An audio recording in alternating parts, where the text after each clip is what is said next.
Yo, sahabat kardun. Siapa di sini yang punya ketertarikan terhadap kuda Nil? Kali ini kita akan membahas tentang hewan kuda Nil. Begitu banyak keunikan yang mereka miliki. Salah satunya, ternyata mereka adalah kerabat paus dan lumba-lumba. Mau tahu lebih lanjut? Yuk simak dan saksikan penjelasannya. Maya, ini sudah malam. Kau belum mau beranjak? Aku hanya ingin menikmati saat-saat terakhir ini, Andra. Besok mereka akan dipindahkan.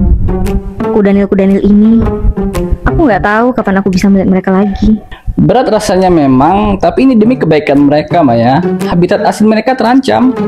Aku tahu, tapi tetap saja. Melihat mereka selalu menenangkan. Mereka tampak begitu damai, padahal siapa sangka di balik ketenangan itu, mereka adalah salah satu hewan paling berbahaya di Afrika.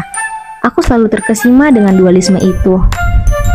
Itu benar, orang sering tertipu dengan penampilan mereka yang gemuk dan lamban. Padahal, di darat mereka bisa berlari secepat manusia.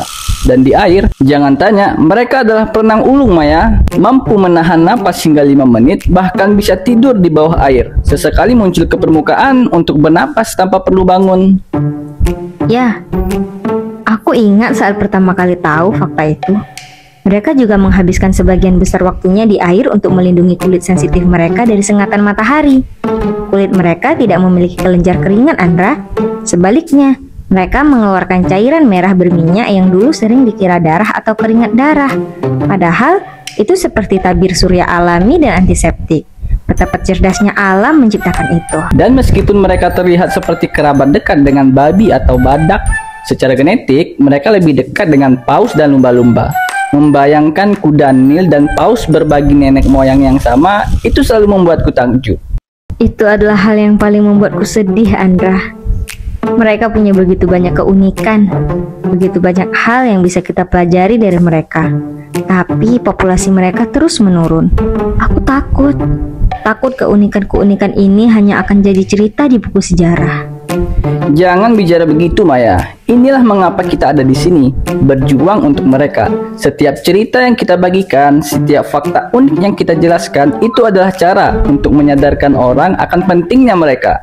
Kuda Nil, mereka adalah insinyur ekosistem. Kotoran mereka di sungai menyediakan nutrisi penting bagi ikan dan tanaman air.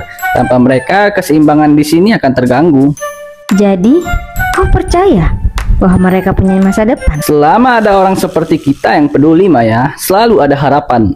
Malam ini mungkin kita sedih melihat mereka pergi, tapi besok kita akan terus berjuang agar generasi mendatang juga bisa takjub dengan taring besar mereka yang bisa tumbuh hingga 50 cm, atau suara mereka yang unik, mereka yang bisa terdengar berkilo-kilometer jauhnya. Mereka berhak untuk terus ada dengan segala keunikan yang mereka miliki.